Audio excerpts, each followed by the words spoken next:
Here we've 5-1. He comes 5-1. in, but the 5 is, I guess, is going to come round. He can't save. No, well, no, he hits. It's sort of like a lob in tennis. He hits just to keep his opponent off balance, and if he stays out, he does. He stays on the bar. Now there's a clear advantage to Liloff. He has a big edge. Aces put another man up. 7s, 8s, and 9s closes ace point. 3s allow him to escape. Almost any number is good. 6-3 either escapes or covers the ace point. What do you think, Julian? I think with the position of the extra man, he has to cover here. I think he has to cover he'll end up with a 5-point block, minimizing Red's in rolls then to less than 1/3 of his rolls. What exactly Liloff's thinking? He's taking a long time on this play.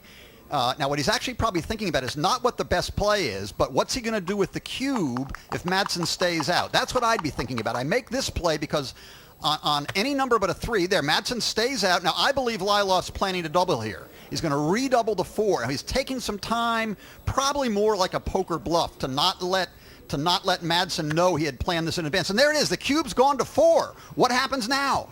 Yeah, Madsen has several things to think about. Not just the result that this cube could have on the game, but the result that could have on the match. His probability of winning from the score.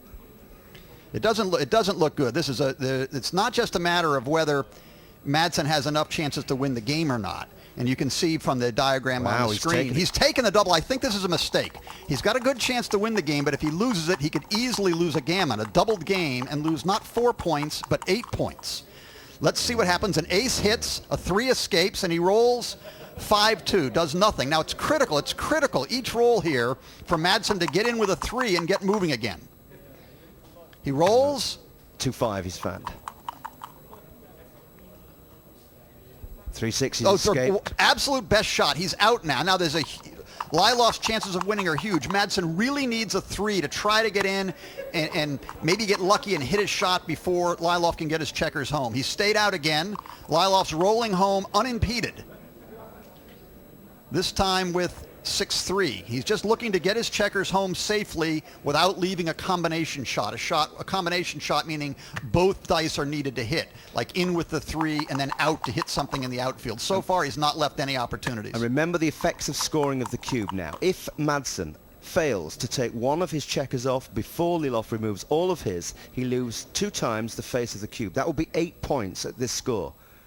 That would be a colossal mountain to climb were Madsen to lose this match right now.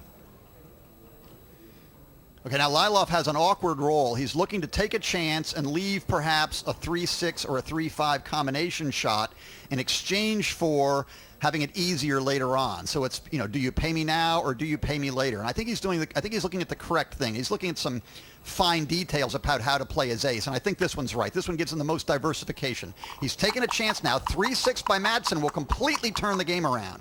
And he gets, it doesn't look like it. It's a 6-4. He's stayed out. Now Liloff is cruising home.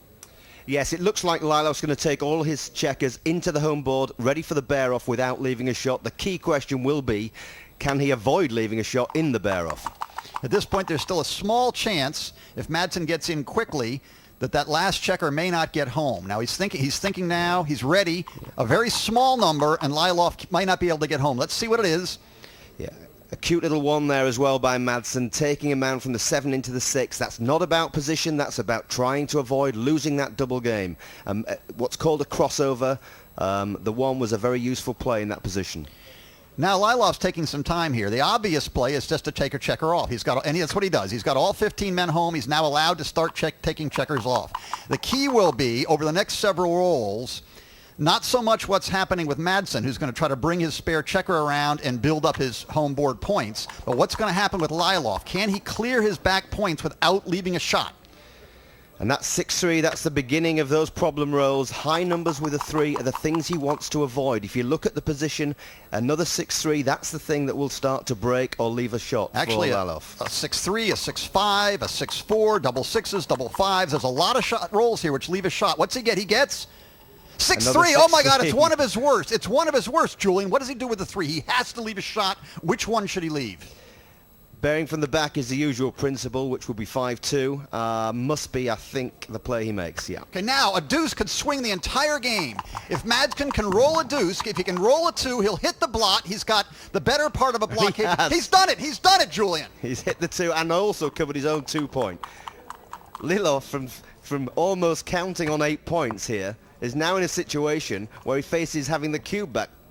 Yeah, look at on the graphic on the screen. You can see before he left the shot, Lilov had like an 82 to 85% chance of winning the game. Now it's turned the other way around, except for Madsen sitting on the cube. He's offered the cube on 8. He's offered the cube on 8. This could be the entire match right here. What a turnaround. This is so exciting. Lilov was probably counting on a 16-10 lead. He's now faced with going 14-8 down. He's declined the cube. That is the score. Madsen's leading 14 points to 8. What a turnaround.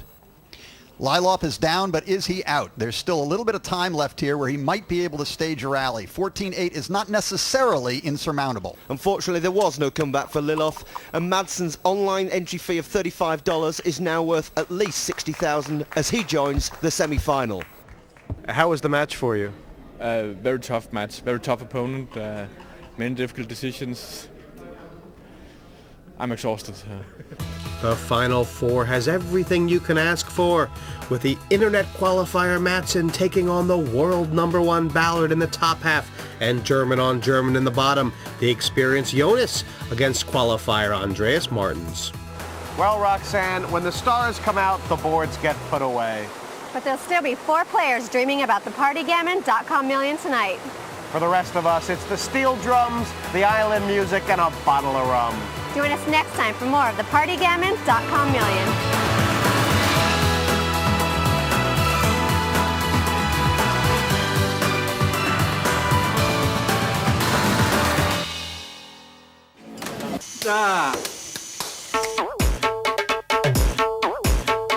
PartyGammon.com. Everyone's playing.